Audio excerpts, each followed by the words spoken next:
Good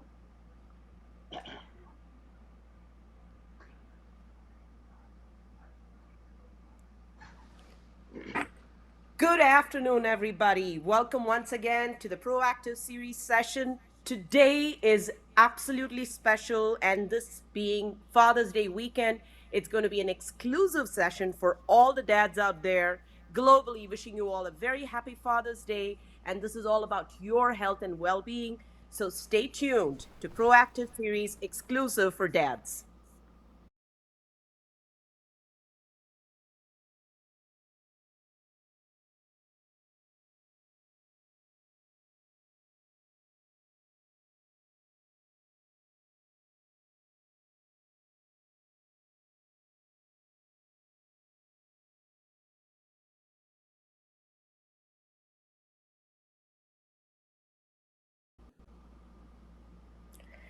So, once again, a big shout out to all the dads out there. I'm sure you're all excited about your Father's Day weekend, have some special plans. But how about thinking something more in depth about your health and your segue to wellness, which is sustainable and maintained for your entire lifetime? Folks, with Proactive You series, that's just what we have for you, your wellness and well being. And today I have a fantastic, a global researcher and a fantastic role model, a dad, a grandfather who can actually enhance and enrich your lives in terms of giving his wisdom and knowledge about what really it means to be in the path of wellness. Welcome on board, Peter. So lovely to have you on board today. My pleasure to be here. Well, I know this time and your time especially is absolutely, precious. And the fact that you've even been able to give us a half an hour just coming out of another call and, spending time with us really means a lot. And I'm really hoping that our viewers and, people who are listening to you gather some great information. So, Peter, I just want to give our audience a brief introduction about the wonderful things that you've done. You've been a researcher of researchers, which really is the best way to describe you. And you've shared your many discoveries through your co authored books, which is Why Diets Are Failing, the TDOS Syndrome, which I'm really excited to talk about, and Your Third Brain, which I have a copy too, and I'm a proud owner of one. And so you've conducted over 1,500 lectures globally. You've constantly, it's from the time I've known you, Peter, the first time I picked up that phone call with you, it was just, a revelation for me to understand about wellness and being in the path of nutrition and wellness. It's really been fantastic to get your perspective about the holistic, well-being and wellness. So, Peter, without much delay, I want you to be the highlight of today's session and share with us, just as a dad and being a granddad, what does wellness mean to you? Well, I think, in scientific discovery, the very first thing you have to understand, you've got to be able to understand the magnitude of a problem before you can ever, A, why do I need a solution? If you don't know what the problem is, why would you need a solution? Or more importantly, is there a solution to the problem? And I say this with all due respect, and I do make people mad, but look, science, it has no emotions. It doesn't care, it just is. And here are the facts. That everything that we thought we knew about diet, nutrition, and exercise in a clinical study that'll be coming out in the next 2 months was completely wrong. They missed it by two really important things as far as wellness goes. Our food today has become calorically dense and nutritionally bankrupt. So in essence, we're running on empty. Well, not empty, but we're running on basically simple sugars and simple carbohydrates. And wellness really is a simple matter. It simply is supplying our body with the material, the ingredients, whatever term that you might want to use, in order to allow your body to function at higher levels. Because I would hope that everybody gets the concept. It's not about really health and wellness anymore. It's about quality of life potential. Yeah, we're Mm. living longer, but we're living sicker. So why in the world would you want to be, let's say in your 80s or 90s and you can't even walk across a room? So wellness is first and foremost, how do we achieve that? Well, if you apply what we've been doing for the last 40 or 50 years, you just have to look from a research standpoint of view, what's going on.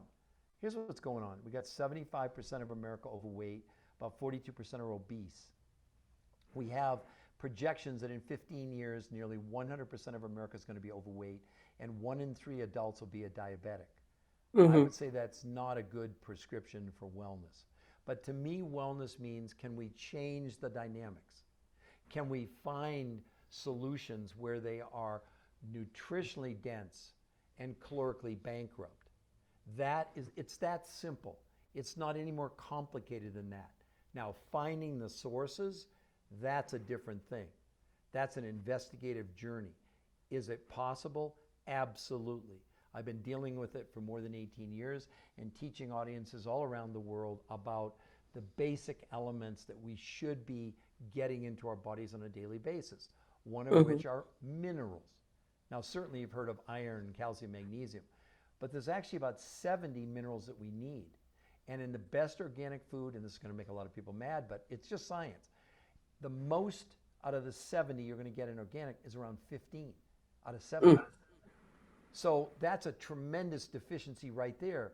So how do we try and make up with that? Well, we've got Red Bull and we got 5-Hour Energy and we got Starbucks, and you know what I'm saying? We've Mm-hmm. substituted, okay, at the expense of wellness, kind of our survivability, if that makes sense. So wellness to me is understanding that the solution is that simple.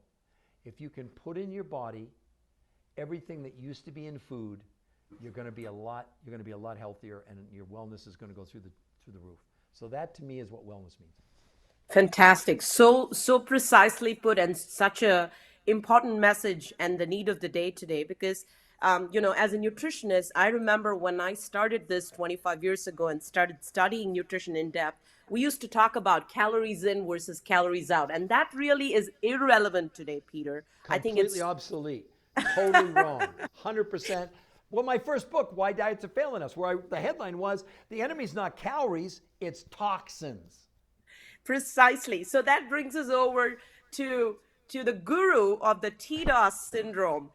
So Peter, give us the enhanced knowledge about what that really means. TDOS syndrome. It was a great terminology and a great acronym that I heard the very first time. But I Well, would like for all of us to know about it. I'm really proud to say that the U.S. Patent Office gave me a registered trademark for the TDOS syndrome. So, ladies and gentlemen, TDOS stands for toxicity, nutritional deficiency, being overweight, and stress. And how those four come together to undermine any approach you have to maximize your quality of life potential. Back to what we talked about before, wellness. So again, in scientific discovery, you first got to know that TDOS is out there, but here's the key. What do you do about it? Because in every clinical study applying diet, nutrition, and even exercise, it has basically almost no impact whatsoever on the TDOS syndrome. The Mm-hmm. latest evidence says this, that if you go on a diet, here are the things you're assured of. Number one, you will lose water. Number two, you will lose lean muscle mass. And number three, the most important thing, you slow your metabolism down. That's now proven. And the latest research is basically going to say that everything they thought they knew about diet, nutrition, and exercise, like what you studied, was completely wrong, like calories in, calories out. But it's more than that. It's not about how many calories. It's Mm-hmm. about how much nutrition. And that's why the D in deficiency is so important. Because without these high levels, this incredibly concentrated, let's call it nourishment, maybe that's a better Mm-hmm. term, the body can't cope with all these chemicals. Because here's what we do know. We're breathing, drinking, eating chemicals daily. We can't avoid it. So there's nobody alive on planet Earth today that doesn't have the TDOS syndrome, unless people believe we're not living in a toxic world. But the latest study in the last 6 months came out and said we're all eating the equivalent. I think I have one in my pocket here. We're eating the equivalent of one of these per month in plastic. Every one of us. So we're going to eat 52 credit cards this year in plastic. They're finding plastic in raindrops. So a strategy of diet, exercise, and nutrition, that's not going to cut it. You have to be in a position to assist your own body in the natural detoxification mechanism that's contained in all of us. But Mm-hmm. here's the key. In order to turn that on, you have to suspend the digestive tract. So for example, when we slept last night, all of us detoxed. We replenished, we rejuvenated, we replied. It's the only time the human body, for example, produces growth hormones when we're sleeping. And basically what happens when we sleep The term, it's called autophagy, but all it means really is the body's removing the residue from the dead cells out of the body. That's why, for example, it's really destructive to eat a meal too late at night, because now you're going to be using half your sleep cycle where the body wants to detox, but you're preventing it from detoxing. Why? Because we're still digesting food. The other big mistake people make is in the morning, they skip breakfast. Well, my God, you just came off of 7 or 8 hours of the body using up all these nutrients, and you're so depleted in the morning. So then that's why breakfast is literally the most important meal of the day. So the deficiency, by being able to supply the body with massive amounts of nutrition in very few calories, allows the body to naturally detox. And I own the new term. I'm now trademarking the term intermittent nutritional fasting. That's not an oxymoron. Many people have done intermittent fasting, which is either you drink water and lemon for 24 hours or you don't eat for 16 and you eat for 8. Harvard has completely debunked that and said basically at the end of the day, it's a fancy name for a diet. You go more than 24 hours on intermittent fasting or fasting, the only thing you're going to burn is muscle. You will not burn fat. Your body will be in starvation mode, and in starvation mode, we cannot burn fat. I know that was a long answer, but so watch this. So the deficiency, if you can overcome that, allows your body to do what? Proven in the clinical studies. Remove the fat in which the toxins are stored. Weight goes down, although it's not really a weight loss approach. That's a side benefit. And then stress goes down. Remember, those 4 work together. So any strategy that doesn't attack all 4, you're kind of wasting your time. That's so well put, and I hope our audiences and our listeners are actually kind of getting a understanding. I know this is a lot more in detail that we could actually go on and on and on, and it's just phenomenal to listen to Peter talk about this, TDOS syndrome, and he gets so excited about it, and I that's do. the whole fun, and that really kind of brings me on to this next query I had for you, because and I'm so happy today that it's actually kind of just falling in place. It's almost like you're leading it on to my next questions, Peter. You're super with this. So we're talking about intermittent fasting, the buzzword that's happening all around the world today, right? And I talk to my friends, I talk to my colleagues, I talk to my family members, and they talk about, oh, I did my intermittent fasting for 18 hours. And then what did you eat? Just one meal. Are you going to be nutritionally sufficient or Nope. nutritionally fed for the entire day after you did that? Well, on the scale, they see they're 5 pounds or 10 pounds lesser. And 15 years down the road, what's happening? They're going through a yo yo effect. So, explain to us, Peter, what is intermittent fasting done right?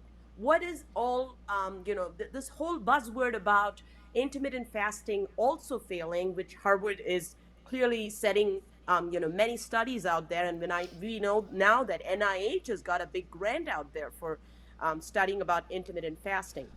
Okay, Well, we let's have look at it. coined it specifically for nutritional intermittent fasting. So Totally please. different. Yeah. And what they proved in the Harvard studies, and they did, was a 12-week study, and the average weight loss, and they were bragging about it, was 12 pounds in 12 weeks, okay? I've seen people on intermittent nutritional fasting, okay, lose as much weight in 4 days, although it's not a weight loss approach, as they would on any diet out there in 8 weeks, in 4 days, okay? So what's the problem with intermittent nutritional fasting? Well, first of all, one of the things that people need to learn, there's a new term, it's a registered trademark, it's called protein pacing.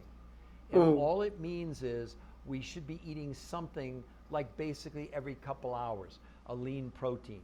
Because the thing you want to avoid is either a blood sugar drop or more critically, a blood sugar increase which spikes insulin. When insulin goes up, again, it prevents not only does it prevent the body from burning fat, it causes the body to store fat. So insulin spikes are really, really bad. So what they're doing, they're concentrating their eating into a very small time window, and more than likely they're causing insulin spikes. Because again, they're consuming all of that, let's say, even if it's healthy carbs, there's still sugar involved. And so when you cause an insulin spike, you do the opposite of what you want to have happen. And again, the whole concept, they still missed it. The heck with anything other than nutritional density. They're ignoring it's not the calories. They're ignoring it's what in the calories that matters. That's the only thing that matters. The human body, and I know you know this, it can't count calories. It doesn't give a damn about calories. The only way it can measure calories is inside of a laboratory. The only thing your body measures is nutrition, our nutrients, is nourishment. And that's where they're missing it, totally. And the science proves it. A pound a week, it's a joke. But we've learned to settle for that, haven't we? Over the last 25 years. We accept it. Oh my God, I just lost 4 pounds in a month. In a month? It's so crazy. And I know I could get in trouble with the FDA for even saying this, but I've seen it hundreds of thousands of times. When people on the 5th morning think their scale broke, because they've never experienced anything like this before. But it's not a diet. All it is your body wanting to rid itself of the fat, specifically the visceral fat. That's the fat around our organs. That's where the body's depositing these toxins. Mm-hmm. And the scientific studies prove what? They're removing the visceral fat and the toxins. That's why people are shrinking. They're not just losing pounds, they're losing inches. And I tell people this, it's more importantly to measure than it is to weigh. Weigh is the vanity number. Yeah, that's important. The weight tells us, okay, how many pounds of fat did you lose? But you wouldn't know that unless you measure. Does that make sense? In other words, if the measure, you could lose weight. If those measurements aren't going down, the only thing you lost was muscle mass. Mm-hmm. Absolutely. So well put. And Peter, I think, I hope the dads who are listening out there are paying attention to that specific term that you talked about, the protein pacing. And, we've had these lecture discussions before, and I know you've shared some great insight with, Dr. Arciro about the protein pacing. Well, he invented it. Yeah, well, give our dads a little bit more information about that particular aspect today, because we know we've talked about the Atkins diet, we talked about the the detox diets. Oh, so many diets. They're all diets. They're all, at the end of the day, they're all lowering calories, some form of it. That's all. They're rearranging the deck chairs on the specific. So what Dr. Arciro proved was that you want to consume lean proteins. Mm-hmm. You want to consume really complex carbohydrates. You can have some simple carbs, but again, everything in moderation, because this is not about being a monk, living on a hill, ringing a bell, eating seagrass. Nothing against monks. If you want to do that, that's great, but that doesn't work. Again, proven in the clinical studies. What he proved was that, he calls protein pacing. That's another word for timing, okay? Mm-hmm. So like when you eat in the intervals, that's everything. Because mm-hmm. again, you're spreading out the glucose over the course of a day. You're not concentrating it in just a few hours. So for example, you have a big breakfast and you have a big lunch. No, that's not the theory. You want to have a reasonable consumption of both of those and then have small snacks in between. Like it could be organic peanut butter. It could be a lean protein. It could be Greek yogurt. It could be organic cottage cheese. So it's laid out so that you're constantly fueling your body, but you're not excessing to the point where you're going to cause an insulin spike. That's what protein pacing really is. Think of it, another way to say it would be protein pacing, but you're eating more than just protein, okay? But it's specifically, he wrote a great book about it. It's fantastic. So really what I've created is what's called R2M and mm-hmm. intermittent nutritional fasting. So R2M incorporates protein pacing and intermittent nutritional fasting. And he's completely endorsing it now because the clinical studies he did were primarily based on R2M protein pacing and intermittent nutritional fasting compared to every diet that's ever been tested, by the way. So this is not, again, science. He has no connection with any of the stuff that he tested. He's completely independent, and he just says over and over, science doesn't lie. I can't make up these numbers. I can't make up these results. This is actually what happened in the peer-reviewed clinical studies. That's why I'm so excited. The reason I call myself the researcher of researchers, it's not my research. I'm not the expert. but I became an expert on the experts, and they taught me, like Dr. Arciero, and then my colleague Dr. Marco Ruggiero, one of the top oncologists in the world, and Dr. Bill Andrews is one of the top geneticists in the world. I mean, I just took their knowledge and kind of converted it into layman's terms because I'm a layman. But I did the research on their research. And you know what I was able to do? I connected the dots. That's how I came up with the TDOS syndrome in the first place. Well, Peter, all I can say is that you are absolutely humble and modest. And there is no reason why we shouldn't give you the name the researcher of the researchers, because knowing you personally and having listened to you so many times now, I can only agree that what you're talking about is not just 1 or 2 years of research. This is more than 3 decades of research, and there are other people who are standing bodies out there who make decisions for the wellness and well-being for our nation that quite agree with you. And I've seen many of those interviews. But coming more specifically about proteins, which I think is a very important thing, that especially with dads, when they want themselves to be ripped and looking handsome and looking fit and being able to do everything that they're able to do in terms of their muscle building, especially when they're coming from that phase to being a dad, to being a granddad at a later time. What is that one thing that you would advise for our dads who are listening today? What is that one thing that they could do to enable that wellness, to enable and sustain that wellness, considering that we cannot be spared from the TDOS syndrome? Well, this is going to, probably make some dads mad, but dads, aren't you sick and tired of suffering in quiet desperation? You come home from work and you're exhausted and you're using the weekends to try and catch up. So TDOS syndrome is a huge factor, but let's talk about the myth around protein, okay? This will sound like an oxymoron. The human body cannot survive without protein. Yet at the same time, protein is a completely toxic substance to our body. Here's a good way to think about it. Think about a protein like a walnut, okay? Obviously, the shell doesn't mean anything. You want to get the nut inside. So you have to crack open the walnut shell. Now you can access it. So when we ingest a protein from an animal or from a vegetable, the protein itself has no impact on what are called human proteins. And I'm sorry I have to get a little nerdy here science-wise. It's just me. That's what I do. So we have 22,000 genes, and shockingly, I learned the human body makes 22,000 different proteins. It doesn't make it with fats, it doesn't make it with carbohydrates, and it doesn't make it with protein. It only makes with what's inside the protein. There are 20 amino acids. Whether it's an animal or it's a vegetable protein, they all have 20 aminos, which are essentially the building blocks of life. For example, we will remake the lining of our gut twice this month.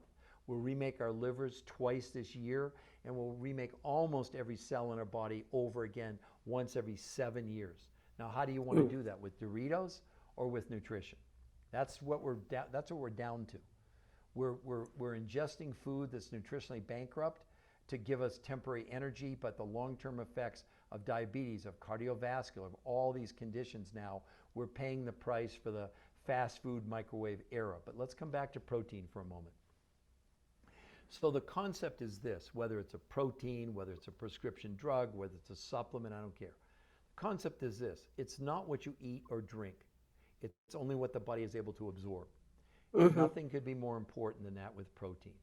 So there's a measurement, technically it's called net nitrogen utilization, but all it means is when you ingest a protein, what percentage, because you'd want 100% of all 20 amino acids, but that's not possible. You take an animal protein, like something like a pea protein, in this measurement, which they've tested, the absorption of a pea protein amino acid is about 10% out of 100. 10%. You take an animal protein, steak, chicken, liver, fish, I don't care. All animal proteins are about the same. Maximum absorption is 30%. Well, what happens to what's not converted to amino acids?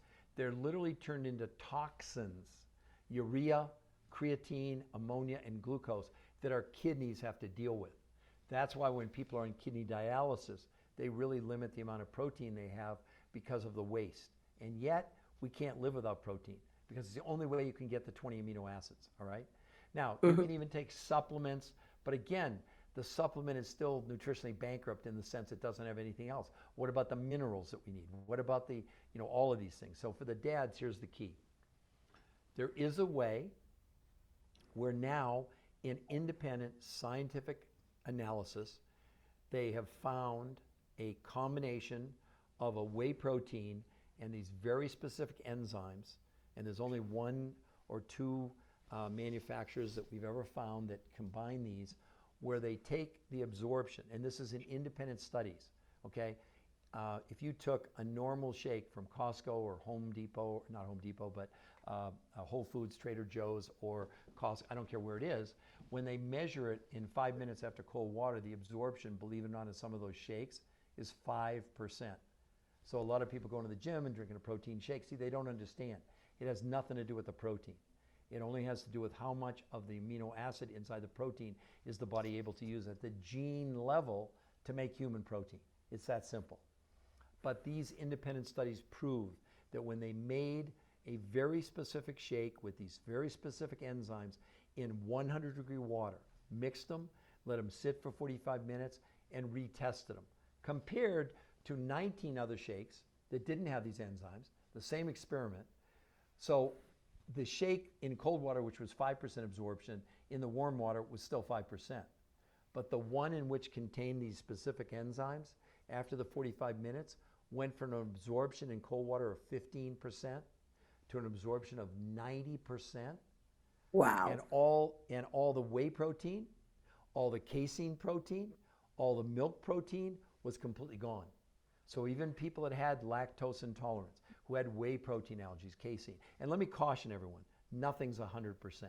So if you have one of those conditions, what I would, if you can find one of these, I would make it. I would take a little bit. If you don't have a reaction, drink the rest. But I've got thousands and thousands of people that have been able to find this combination, do it in the warm water. By the way, at the end of 45 minutes, you can add ice and you can drink it cold. But for the dads, why would you want to work out and get, let's say your current shake is giving you 5% of the aminos when you could, it is possible to find one that'll give you 90%. And the number one amino acid that makes lean muscle for all of us guys working out is called leucine. And again, imagine, if you can give your body 90% of leucine, don't you think you're going to make more lean muscle than if you have 15% or 30% if it's chicken, fish, liver, whatever. So that's the biggest tip I can, and the biggest misconception around protein. I did it. I was an athlete. I went to training table. I used to eat steak and chicken, fish, because that's what we thought we knew. But understand, this analysis was only discovered about 6 years ago. Prior to that, we had no idea what the amino acid absorption was in any protein. This is a game changer. Since we've started to do this, we've seen people lose twice as much weight in the same period of time. And no loss of fat, no loss of muscle, but loss of the fat. Isn't that cool? Isn't that amazing? It is truly, truly amazing. And, I have seen it myself, and I've seen it myself for my household, my husband and me, who have been following such a fantastic nutritional protocol. And Peter, all I can say is that there cannot be an end to what we could discuss about the nutrient density and I'm glad we also brought that, with the amino acids, where we talk about the bioavailability of the protein and what is most important in terms of the bioavailability when we're eating different combinations of protein. And this works perfectly even for vegetarians because it's got a lot of the vegetable proteins in it too. And, all the dads out there, we really want you to stay healthy. We want you to be celebrating many more Father's Days and many more Grandfather Days. Peter, wishing you, first of all, a very happy Father's Day. Thank you very much. And it's so wonderful to have you in today's session and making it so special for all our listeners today. Proactive Series is all about wellness and well-being, and we look forward to having you in more sessions. Today was just one such session where Peter gave you just a little insight, just a tad insight about what you really have to think about. Tiny amount. A tiny amount, very tiny amount. And it's going to keep them thinking about nutrient density and more about wellness. So stay tuned for Proactive You series. Once again, Peter, thank you very much for being our guest, and we look forward to having you more in the ongoing sessions. And stay tuned, and please ask questions. We would love that interaction from you. You know, your motivation and your inspiration is our motivation too. And Proactive Series is all about your wellness and your well being.